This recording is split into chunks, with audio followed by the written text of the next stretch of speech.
인공지능, AI. 이건 이제 더 이상 단순한 기술 트렌드가 아닙니다. 완전히 새로운 전장, 지휘관 여러분이 반드시 이해하고 정복해야 할 새로운 전략적 전쟁터가 됐습니다. 지금부터 이 국방 AI 생태계라는 새로운 전장을 지휘관의 시각으로 완벽하게 한번 해부해 보겠습니다.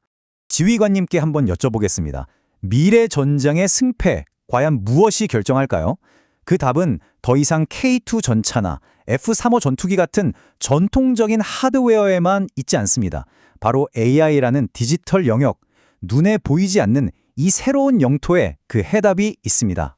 그래서 오늘은요, 이 AI 전장을 4개의 층으로 나눠서 보고 여기서 뛰고 있는 핵심 선수들은 누군지, 그리고 이 AI가 어떻게 지휘관의 두뇌가 되는지, 우리 한국형 국방 AI는 어떤 길을 가야 할지, 마지막으로 미래전 필승 공식까지 한번 쭉 짚어보겠습니다. 자, 그럼 첫 번째, AI 전장의 지형부터 한번 살펴보겠습니다. 이게 워낙 복잡하니까요.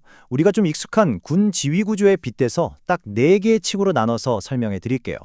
보시면 AI 산업은 크게 이렇게 4단계로 나눌 수 있어요. 맨 밑에 인프라가 있고요. 그 위에 파운데이션 모델, 그리고 이걸 가져다 쓰는 응용, 마지막으로 이 모든 걸 편하게 해주는 도구와 플랫폼. 이 구조가 바로 AI 세계의 권력 지도라고 할 수 있습니다. 하나씩 뜯어보죠. 첫 번째 층, 바로 인프라입니다. AI가 돌아가려면 어마어마한 계산 능력이 필요하잖아요. 그 힘을 제공하는 GPU 같은 하드웨어나 클라우드가 바로 여기 속합니다. 군대로 치면 딱 군수지원사령부죠. 아시겠지만 군수지원 없이는 단 한 발자국도 움직일 수 없잖아요. 똑같습니다. 그리고 이 군수사령부를 사실상 장악한 절대 강자가 있습니다. 바로 엔비디아죠. AI 학습용 GPU의 80% 이상을 공급하니까 사실상 엔비디아 없이는 AI 모델 개발이 안 된다고 봐야 합니다. 아마존, 마이크로소프트, 구글 같은 빅테크 기업들이 바로 이 GPU를 싹쓸이해서 거대한 데이터 센터를 돌리는 거고요. 여기서 정말 자랑스러운 건 한국의 SK하이닉스가 HBM이라는 핵심 부품을 공급하면서 이 생태계에서 아주 중요한 역할을 하고 있다는 점입니다. 두 번째 층은 파운데이션 모델입니다. 여기가 바로 AI의 핵심 두뇌, 그러니까 LLM 같은 기반 모델을 직접 연구하고 개발하는 곳이에요. 전 세계 최고의 인재와 자본이 바로 이쪽으로 쏠리고 있죠. 군사적으로 비유하자면 K2 전차나 KF-21 전투기, 그 자체를 설계하고 만들어내는 핵심 방산업체, 딱 그 역할입니다. 이 AI 두뇌 개발 경쟁 정말 장난이 아닙니다. 미국에선 다들 아시는 챗 GPT에 오픈 AI, 구글 딥마인드, 엔트로픽이 치고 나가고 있고요. 페이스북의 메타는 이걸 오픈소스로 풀어서 또 다른 영향력을 만들고 있죠. 여기에 중국의 딥시크가 무섭게 따라오고 있고, 우리나라도 네이버, LG, 업스테이지 같은 기업들이 한국어에 특화된 모델로 이 글로벌 경쟁에 뛰어들고 있습니다. 세 번째 층, 바로 응용, 애플리케이션입니다. 이 층에서 만든 그 강력한 AI 두뇌, 즉 파운데이션 모델이라는 최신 무기를 가져와서 특정 목적에 맞게 서비스나 제품으로 만드는 단계죠. 바로 여기서 실제 가치가 만들어지고 돈이 되는 시장이 열리는 겁니다. 군대로 치면 잘 만든 전차를 몰고 실제 작전에 나서는 전투부대라고 보시면 됩니다. 지휘관님, 바로 이 응용층이 국방 AI의 핵심 가치가 터져나오는 진짜 전장입니다. 전장의 모든 데이터를 통합해서 분석하는 팔란티어, 자율 드론이나 무기를 만드는 안두릴, 심지어 인간 조종사보다 더 뛰어난 AI 전투 조종사를 개발하는 쉴드 AI 같은 회사들이 대표적이죠.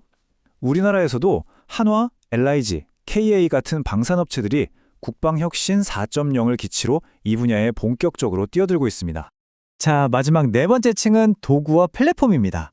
AI를 개발하고 운영하는 과정을 더 쉽도, 더 체계적으로 만들어주는 일종의 중간다리 역할을 하는 곳이죠. 군으로 따지자면 직접 전투는 안 하지만 전투 방법을 연구하고 가르치는 교육사령부나 전투발전단 같은 곳에 비유할 수 있겠네요. 자, 이렇게 AI 전장의 4개 층 구조를 살펴봤습니다. 그럼 이제 이 전장에서 뛰고 있는 핵심 플레이어들, 그러니까 각 나라와 기업들이 어떤 전략을 쓰고 있는지 비교 분석해 보겠습니다. 미국과 한국, 국방 AI를 추진하는 방식이 좀 다릅니다. 딱 보면 차이가 나죠. 미국은 국방부 안에 CDAO라는 아주 강력한 컨트롤 타워를 세웠어요.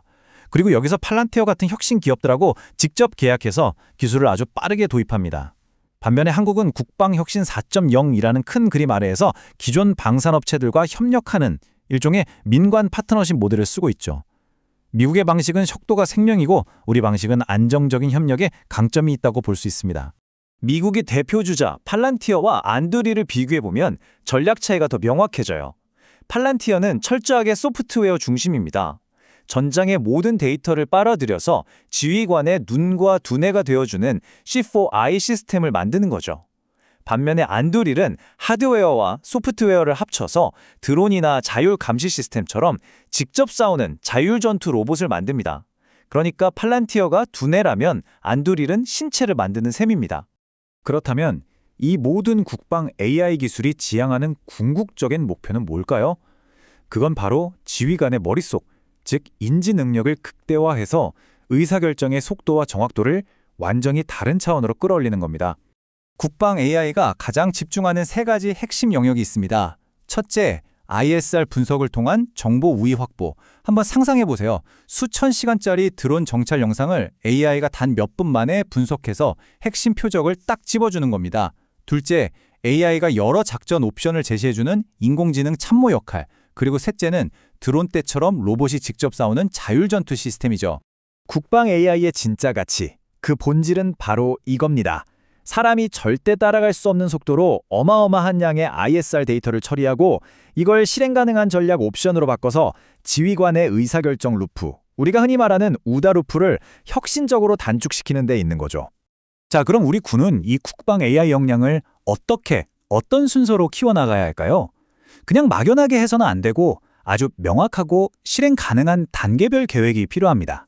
한국형 국방 AI 로드맵 딱 3단계로 정리할 수 있습니다. 1단계는 기반 다지기입니다.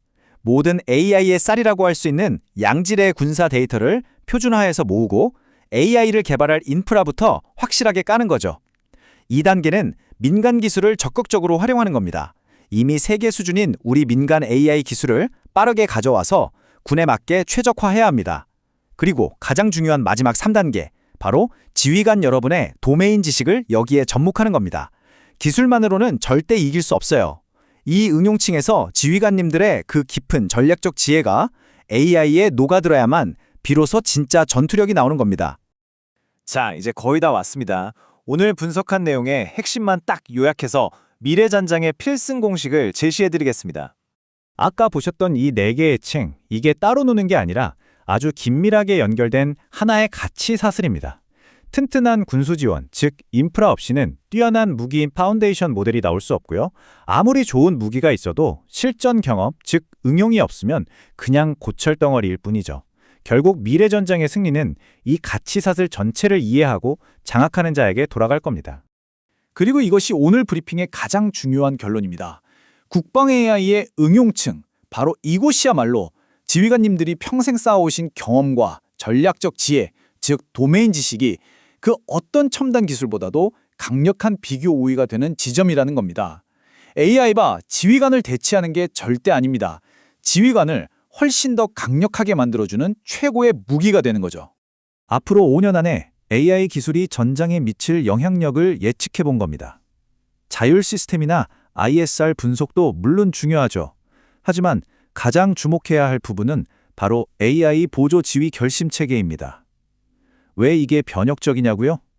이건 단순히 무기 하나를 바꾸는 수준이 아니라 지휘관의 생각하는 방식, 그리고 전쟁의 속도, 그 자체를 근본부터 바꿔버리기 때문입니다. 자, 마지막으로 지휘관님께 질문 하나 드리면서 마무리하겠습니다. 만약 바로 내일 아침 장군님의 책상에 새로운 AI 참모가 첫 번째 브리핑 보고서를 올린다면 과연 그 보고서에는 어떤 내용이 담겨 있을까요? 바로 그 답을 고민하는 것, 그것이 미래전장을 준비하는 가장 중요한 첫걸음이 될 겁니다.